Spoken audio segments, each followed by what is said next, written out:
सर्वेभ्यो नमो नमः। आज हम 9वीं कक्षा का जो पहला पाठ है भारतीय वसंत गीत ही उसके प्रश्नोत्तर करेंगे। और इसके साथ ही अगर आपने अभी तक हमारे चैनल को सब्सक्राइब नहीं किया है तो जरूर कर लीजिए ताकि आने वाली वीडियो आपको टाइम से मिल सके। तो अभी हम अभ्यास देखते हैं। जो पहला प्रश्न है उसमें आपको क्या करना है, अधोलिखिता नाम नीचे लिखे हुए प्रश्नानाम उत्तराणि प्रश्नों के उत्तर संस्कृत भाषया लिखत है। संस्कृत भाषा में आपको वो उत्तर लिखने हैं। जो पहला प्रश्न है वो क्या है, कवि ही वीणा पाणिम किम कथयति। कवि जो है वो वीणा पाणिम यानी कि सरस्वती को क्या कहता है। तो हमने पाठ का जो हिंदी अनुवाद किया था उसमें आपने बहुत ही अच्छे तरीके से देखा था कि सरस्वती को नवीन वीणा को बजाने के लिए कहा जाता है। तो इस प्रश्न का उत्तर होगा कवि ही वीणा पाणिम नवीनाम वीणाम निनादयितुम कथयति। यानी कि जो किम है उसकी जगह पे आप लिख देंगे नवीनाम वीणाम निनादयितुम, नवीन वीणा को बजाने के लिए। ठीक है, अब हम अगला प्रश्न देखते हैं। वसंते किम भवति, वसंत ऋतु में क्या होता है। तो वसंत ऋतु में हमने देखा था कि मधुर आम होते हैं, कोयलों के समूह जो होते हैं वो आवाज कर रहे होते हैं। तो इसका उत्तर होगा वसंते सरसहा रसालहा लसंती। वसंत ऋतु में मधुर आम जो है वो शोभा देते हैं। काकली नाम कलापहा च विलसंती, और कोयलों के जो समूह हैं वो आवाज करते हुए वो भी क्या है, शोभा देते हैं, अच्छे लगते हैं। सरस्वत्याः वीणां श्रुत्वा किं परिवर्तनं भवतु इति कवेः इच्छां लिखत है कि सरस्वती की वीणा को सुन करके क्या परिवर्तन हो, क्या बदलाव आए, ऐसी कवि की इच्छा है। और वो जो कवि की इच्छा है वो आपको बतानी है।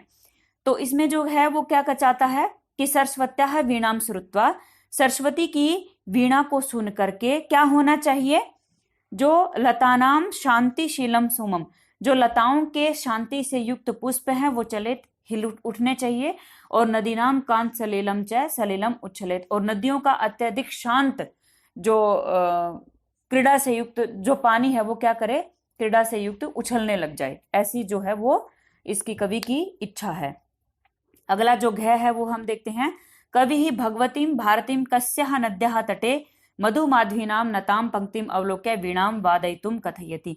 जो कवि है वो भगवती भारती को किस नदी के तट पर और मधुर माधवी की जो पंक्तियां हैं उनको देख करके वीणा बजाने को कहता है। तो हमने पढ़ा था यमुना नदी के तट पर। तो इसका उत्तर होगा, केवल आपको कस्याः की जगह पे लिखना है यमुनायाः, बाकी आंसर यूं का यूं रहेगा। कवि ही भगवतीम भारतीम यमुनायाः नद्याः तटे मधुमाध्वीनाम नताम पंक्तिम अवलोक्य वीणाम वादयितुम कथयति। अभी हम दूसरा प्रश्न देखते हैं। दूसरे प्रश्न में आपको क्या करना है, कै स्तंभे पदानी ख स्तंभे तेषाम पर्याय पदानी दत्तानी। जो कै स्तंभ है उसमें पद दिए गए हैं और ख में उसके पर्यायवाची दिए गए हैं। तानी चित्वा पदानाम समक्षे लिखित है, उनको चुन करके आपको पदों के सामने लिखना है। तो आप पदों के सामने लिख लीजिएगा, मैं इसमें यहाँ पे मिलान कर दूंगी।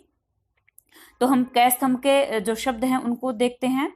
पहला है सरस्वती, फिर है आम्रम, पवन है, तटे और भ्रमरा नाम। फिर ख स्तंभ में क्या लिखा है, तीरे अलीनाम समीर है, वाणी रसाल है। ठीक है, तो अभी हम मिलान करते हैं। सरस्वती का जो मिलान होगा वो किसके साथ होगा, वाणी के साथ। जो 4 नंबर पे है सरस्वती का होगा वाणी। आम्रम, आम का पर्यायवाची यहाँ पे क्या है, आम का पर्यायवाची है रसाल है जो कि 5 नंबर पे है। फिर गय पे है पवन है, पवन मतलब होता है हवा और इसका पर्यायवाची होगा समीर है। फिर है तटे, तटे मतलब तट पर, तो इसका होगा तीरे जो पहले नंबर पे है वो तटे का पर्यायवाची है। फिर है भ्रमराणाम, भ्रमराणाम मतलब भंवरे और इनका पर्यायवाची होगा अलीनाम। अब हम तीसरा प्रश्न देखते हैं। तीसरे प्रश्न में आपको क्या करना है, तीसरे प्रश्न में अधोलिखितानि पदानि प्रयुज्य संस्कृत भाषया वाक्य रचनाम कुरुत। नीचे लिखे हुए पदों को प्रयोग करके संस्कृत भाषा में वाक्य रचना करनी है। तो पद जो है वो क्या क्या दिए गए हैं, मैं एक बार पद बोल देती हूँ और उनका हिंदी अनुवाद बता देती हूँ। निनादय मतलब बजाइए, मंदम मंदम मतलब धीरे धीरे, मारुतः मतलब हवा, सलिलम मतलब पानी और सुमनः मतलब फूल। तो पहला जो है निनादय, हम उसका वाक्य निर्माण करते हैं। इसका वाक्य निर्माण बहुत ही आसान है, पाठ में भी बार बार आया है। हे सरस्वती नवीनाम वीणाम निनादय, हे सरस्वती नवीन वीणा को बजाइए। फिर हम मंदम मंदम मतलब धीरे धीरे, तो हम इसका हिंदी में जैसे वाक्य बनाए कि वायु जो है, हवा जो है वो धीरे धीरे बहती है। तो वायु मंदम मंदम वहती। उसके बाद अगला जो है वो मारुत है। मारुत है क्या होता है? हवा। तो उसका होगा जो हवा है वो आप दो वाक्य सेम सेम बन सकते हैं, मंदम मंदम का भी और मारुतः का भी। आप वायु की जगह वहां पे मारुतः शब्द लिख दीजिए, ठीक है। तो मारुतः वेगेन वहती, वो तेज चलती है। फिर है सलिलम। सलिलम मतलब पानी। जो नद्यः मतलब पानी जो है वो क्या कहते हैं, हम पानी को साफ भी कह सकते हैं, हम वाक्य बना सकते हैं नदी का पानी साफ है। तो और हमने यहाँ पे बनाया है नदी का पानी शांत है। तो एक वाक्य तो ऐसे भी बन सकता है कि नद्यः सलिलम निर्मलम अस्ति और नद्यः सलिलम शांतम अस्ति। ठीक है, हमने यहाँ बनाया है नद्यः सलिलम शांतम विद्यते। अगला है सुमनः। सुमनः मतलब फूल।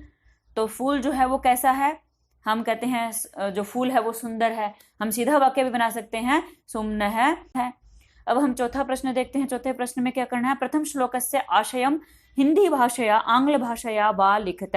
प्रथम श्लोक का जो आशय है या अर्थ जो है वो हिंदी भाषा में या इंग्लिश भाषा में, अंग्रेजी भाषा में आपको लिखना है। आप हिंदी भाषा में अगर आप इसको लिखें तो हिंदी भाषा में हमने जो पाठ का अनुवाद है बहुत ही अच्छे तरीके से आपको करवाया हुआ है। आप हमारी वो वीडियो देख सकते हैं। इसके साथ ही हमने यहाँ पे लिख दिया है, तो आप इसको वीडियो को पॉज करके भी समझ सकते हैं। और थोड़ा सा मैं समझा भी देती हूँ। पहला जो श्लोक था वो ये था कि निनादय नवीनाम अय वाणी वीणाम, कि हे सरस्वती नवीन वीणा को बजाइए। मृदुम गाय गीतिम ललित नीति लीनाम, सुंदर नीतियों से युक्त आप मधुर गीत को गाइए। और इसमें क्या है जो है उसमें मधुर मंजरी पिंजरी भूतमाला, कि मीठे जो आम के फूल हैं उनसे पीली हुई जो पंक्तियां हैं वो वसंत ऋतु में आपको वसंते लसंती है सरसा रसाला। और वसंत ऋतु में जो मीठे मीठे आम है उनकी जो पंक्तियां हैं वो बहुत ही जो है वो सुंदर लग रही हैं। कलापा ललित कोकिला काकली नाम, और जो सुंदर कोयल है उनकी आवाज के जो समूह है, आवाज करने वाले जो कोयलों के समूह हैं उनसे वो सब जो है वो वसंत ऋतु में शोभा देते हैं। इस तरह से हमने वो किया था। उसमें पाठ का जो हिंदी अनुवाद है हमने बहुत ही अच्छे से उसको कर रखा है, आप वहां पे देखिए, आपको बहुत अच्छे से समझ में आएगा। अभी हम पांचवा प्रश्न देखते हैं। पांचवें प्रश्न में आपको क्या करना है? अधोलिखित पदानाम विलोम पदानी लिखित है। नीचे लिखे हुए पदों के आपको विलोम पद लिखने हैं। ठीक है, विलोम क्या होता है? जो विपरीत अर्थक होते हैं, जो उल्टा अर्थ देते हैं। जैसे सुख का उल्टा अर्थ होता है दुख। तो पहला है कठोरम। कठोरम मतलब क्या होता है? जो कठोर होता है। इसका होगा मृदुम। मृदुम मतलब जो सरल मधुर। ठीक है, अगला है कटु। कटु मतलब कड़वा, और कड़वे का जो विलोम होगा वो होगा मीठा, तो इसका होगा मधुर। ठीक है, अगला है शीघ्रम। शीघ्रम मतलब जल्दी, और जल्दी का जो है वो पाठ में ये सब बार बार आया हुआ है, तो जल्दी का होगा धीरे धीरे, और धीरे धीरे की जो संस्कृत होगी वो होगी मंदम मंदम। अगला है प्राचीनम। प्राचीनम मतलब पुराना, तो पुराने का जो विपरीत होगा वो होगा नया, और नए की संस्कृत होगी नवीनम। उसके बाद है नीरसः, यानी कि जिसमें रस नहीं है, तो नीरसः का जो विलोम होगा वो होगा जो रस से भरा हुआ है, तो उसका होगा सरसः। इस प्रकार हमने जो 9वीं कक्षा का पहला पाठ है उसके प्रश्नोत्तर किए। अगर आपको हमारी वीडियो पसंद आए तो लाइक शेयर और सब्सक्राइब कीजिए, और इससे संबंधित जो भी सुझाव है, जो भी प्रश्न है वो आप हमारे कमेंट बॉक्स में लिख